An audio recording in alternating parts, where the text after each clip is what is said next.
New research indicates the presence of a gun in domestic violence situations increases the risk of homicide for women by 500%. And Connecticut's two U.S. senators say there is a dangerous loophole in current federal law surrounding temporary restraining orders and the possession of guns. Our chief political correspondent Mark Davis here live now with word on how they would like to close that loophole. Mark? Hi, Darren and Sonia. Good evening, everyone from the Hartford newsroom. Earlier this week at this time, we told you about a new report that had found that an average of 15 people, mostly women in Connecticut, were murdered every year by their spouse or an intimate partner. Well, this research also indicates that those murders are most likely to occur in the early stages of a breakup. Susan Tyler knows firsthand about restraining orders and guns in domestic violence cases.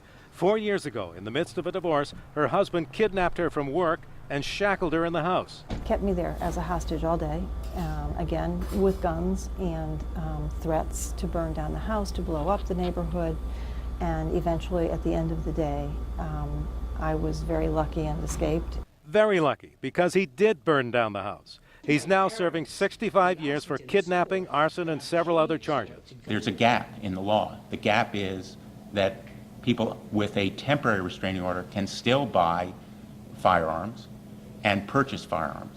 Connecticut's two U.S. senators announced today they are seeking a federal law that would forbid anyone under a temporary restraining order to keep their guns or purchase guns. It is a huge loophole, and it's a loophole that should not exist because that is one of the most dangerous times in the ending of a volatile relationship. Keeping guns out of the hands of people who have restraining orders on them keeps people alive, mainly women who are by and far the victims of this kind of violence. Tyler is now working to help others in domestic violence situations. I relive things I don't want to relive every time I hear about something like this.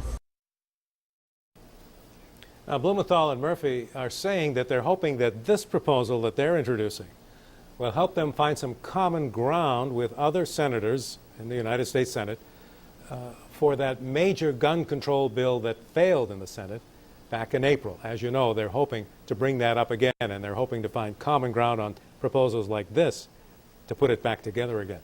Live from the Hartford newsroom, Mark Davis, News 8.